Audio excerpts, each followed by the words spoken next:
ये है मोहब्बतें के आने वाले एपिसोड काफी ट्विस्ट और धमाकेदार होने वाले हैं। साथ ही साथ कहानी में आ चुका है एक नया मोड़। यहाँ पर ईशिता आती है अशोक के सामने। अशोक ईशिता को देखकर हो जाता है हैरान।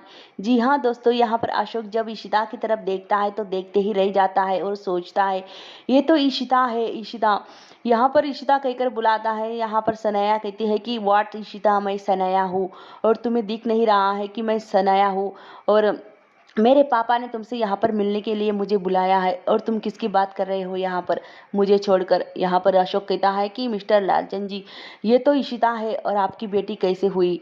यहाँ पर लालचंद कहते हैं कि तुम्हें कोई गलतफहमी हुई है, ये मेरी बेटी सनाया है और अभी अभी ये यूरोप से यहाँ पर आई है खासकर तुम्हें मिलने के लिए, और तुम किसकी बात लेकर बैठे हो। यहाँ पर इशिता कहती है कि व्हाट इशिता, क्यों तुम्हारी ईशिता कोई गर्लफ्रेंड है क्या पहली, इस वजह से तुम बार बार ईशिता ईशिता कह रहे हो। तुम्हें दिखाई नहीं दे रहा है कि मैं अभी अभी फॉरेन से रिटर्न आई हूँ, मैं एक आईनार हूँ। यहाँ पर वो कहती है जानबूझकर कि देखो ना पापा, कैसे लड़के को आपने मेरे लिए चूज किया है।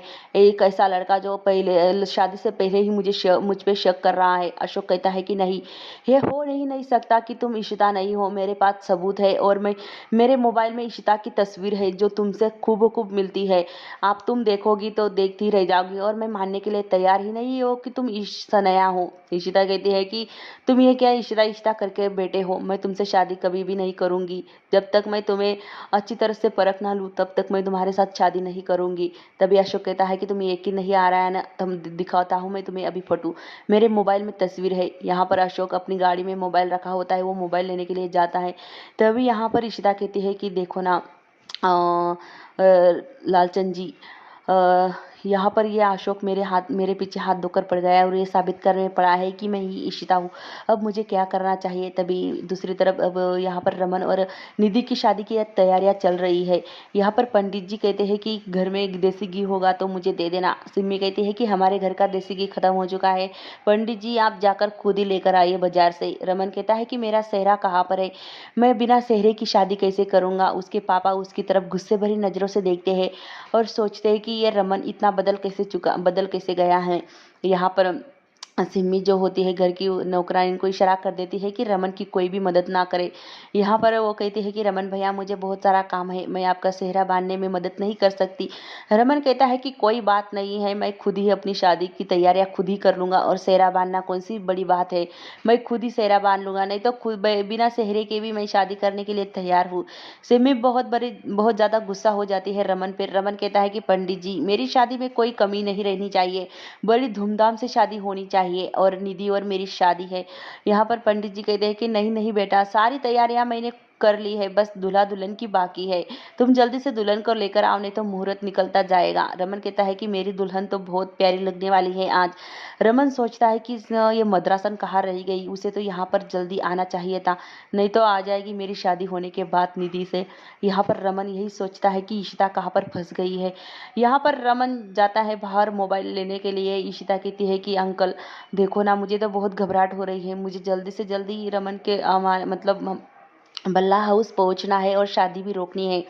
तभी यहाँ पर अशोक आता है और कहता है कि मैं मोबाइल लेकर आया हूँ और तुम ही इशिता हो। इशिता कहती है कि मैं इशिता नहीं हूँ डैड, मुझे तो इस पे शक हो रहा है क्योंकि इसकी पहली कोई गर्लफ्रेंड तो नहीं है, मुझे तो ये चालू लगता है टूपिट।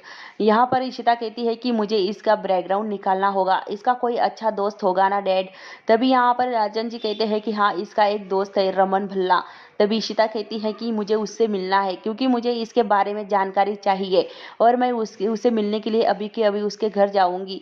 तभी यहाँ पर जानबूझकर इशिता कहती है कि हाँ।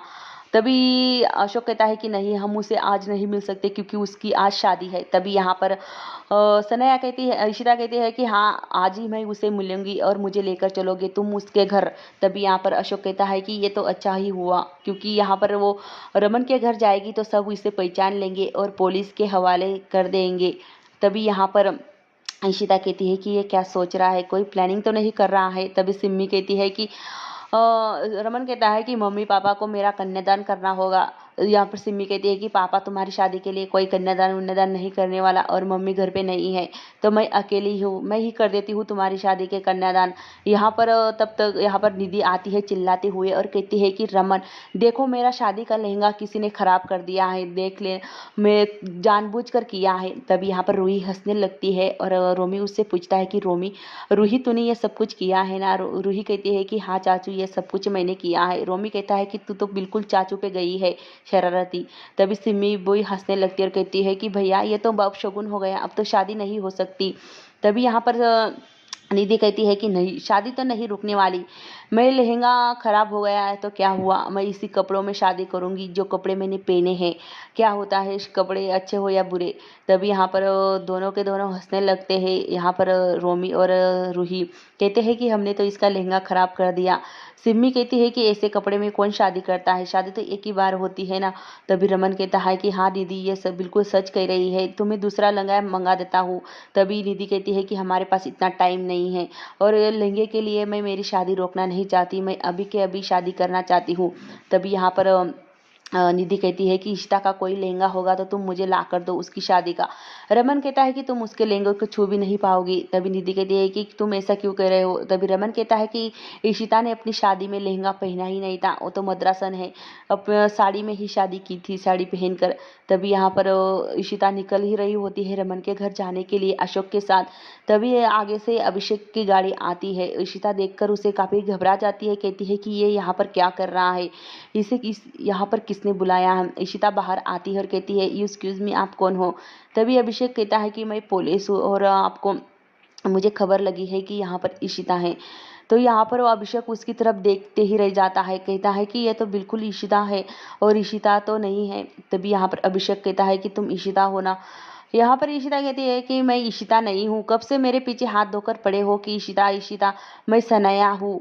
और एक बात ध्यान से सुन लो कि मैं सनाया हूँ ना ही कोई इशिता, और मैं इशिता को जानती भी नहीं हूँ कि ये इशिता है कौन और रहती कहाँ है और क्या करती है, फिर मेरे पीछे क्यों हाथ धोकर पड़े हो। डैड आप ही बताइए ना कि मैं सनाया हूँ इशिता नहीं है, मैं उस लड़की को जानती नहीं है, फिर ये लोग मेरे पीछे हाथ धोकर क्यों पड़े हैं।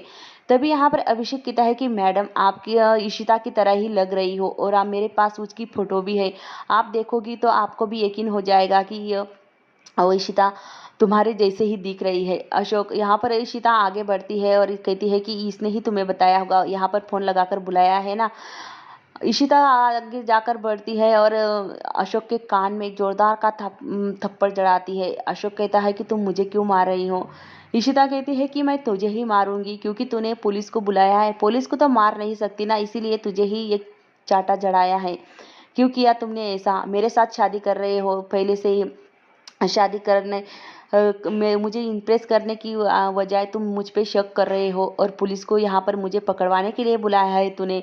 मेरे डैड ने मेरे लिए कैसा लड़का चुना है, बिल्कुल टू इडियट है और टूपिट है, मैं तो तुम्हें बाद में देख लूंगी। तभी अभिषेक फोटो दिखाता है इशिता की और कहता है कि देखो मैडम आपकी जैसे ही है इशिता जी, और आपके मुझे कुछ टेस्ट करने होंगे, आपको पुलिस स्टेशन आना होगा।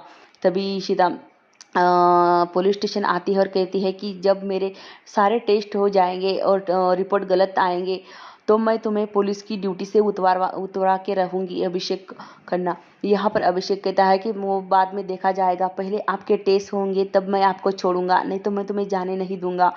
इशिता सोचती है कि तू कितने भी टेस्ट कर ले, ये सारे मतलब कुछ भी तुम्हारे हाथ सबूत नहीं लगेगा क्योंकि रमन ने और इशिता ने पहले से ही सब कुछ प्लान करके रखा है। यहाँ पर अभिषेक कहता है कि इसके सारे टेस्ट ले लो क्योंकि हमें पता करना है कि ये सच में सनाया है या इशिता है। यहाँ पर इशिता यही सी बात को सोच के परेशान हो रही है कि कहीं रमन की शादी वहाँ हो ना जाए, क्योंकि इशिता को वहाँ पर जल्दी जल्दी पहुँचना है रमन की शादी को रोकने के लिए। यहाँ पर इशिता कहती है कि ये टूपिट कैसे मेरे पल्ले पड़ गया,